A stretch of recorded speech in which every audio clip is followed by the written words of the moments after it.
This is WPTV. Third season, second episode, same show. Tonight, Kingdom Hearts 3, Hype Train, where we pin trailers head-to-head, and our franchise face-off, Yu-Gi-Oh! Versus Pokemon. I'm Dave Dawson, welcome back to Press Start.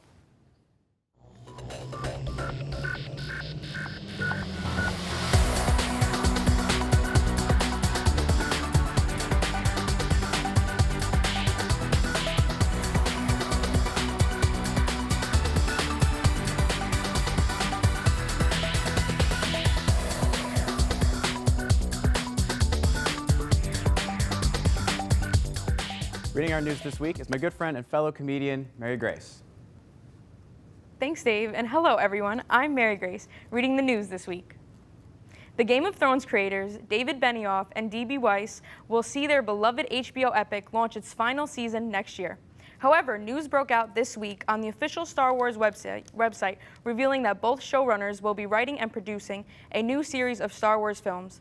The new films will remain separate from the main Skywalker saga, as well as the recently announced trilogy being produced by The Last Jedi's Rian Johnson. President of Lucasfilms, Kathleen Kennedy, says their command of complex characters, depth of story, and richness of mythology will break new ground and boldly push Star Wars in ways I find incredibly exciting. Disney CEO Bob Iger confirmed that the new series of films will be joined the Disney standalone streaming service launching in 2019. Benioff and Weiss both stated, in the summer of 1977, we traveled to a galaxy far, far away, and we've been dreaming of it ever since. No word on the plot or time period that the films will be taking place, but we can assume there won't be any more relatives kissing. I'm looking at you, Lannister and Skywalker twins. Okay, cut Luke some slack because his house gets burned down, his aunt and uncle get shot, and the first girl he meets and kisses is his sister. Let's cut him some slack. I love Game of Thrones, that's all I have to say to that. Co-creator of the Valve classic Counter-Strike, Jess Cliff, was arrested last week in Seattle for soliciting sex acts from a minor. The interaction came from the online site Seeking Arrangement, which aims to set up mutually beneficial relationships between sugar daddies and sugar babies. The juvenile victim, known only as AC, was 16 years old, and the couple met up on 3 different occasions and engaged in paid sex acts. At the bail hearing, Cliff's attorney claimed that Mr. Cliff was not looking for a minor and had no idea that the girl was a minor. No word from Valve on the employment of Cliff other than Cliff was on leave at Valve when the arrest took place. Wait, you want me to make a joke about that? No, we're not going to get monetized on this episode. No. Keep going, Mary Grace. Publisher Focus Home Interactive and developer Deck 13 have announced that they will be releasing a sequel to their game, The Surge. The game, which gives players the chance to duke it out with robots and human-piloted exoskeletons, won critical acclaim in 2017, being considered one of the biggest surprises of the new year. Now Focus Home Interactive and Deck 13 wish to bring that magic back, keeping what people loved with the first game, all the while branching out with the new formula.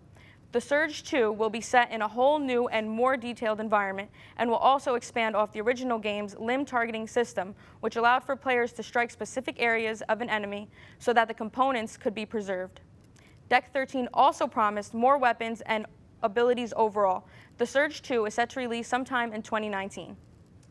I feel like RPG games are like the zombie movie genre of video games because like there's always room for another one. There's so many of them. I can't even keep up. I agree with you. Joaquin Phoenix has now been announced to Variety as the new Joker in the Todd Phillips Joker movie.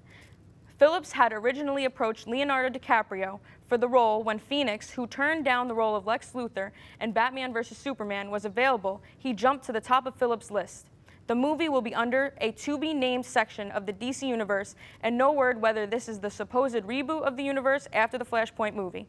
Jared Leto has played the most recent version of the Joker in the commercial flop Suicide Squad, and is set to reprise the role in the sequel that nobody asked for, meaning that Phoenix and Leto could be playing the same character at the same time in 2 different movies, which can almost be as damaged as Leto's head tattoo.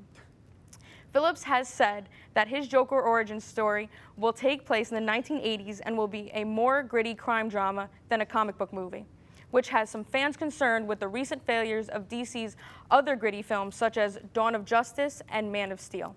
And that's it for this week's News Roundup. Back to you, Dave.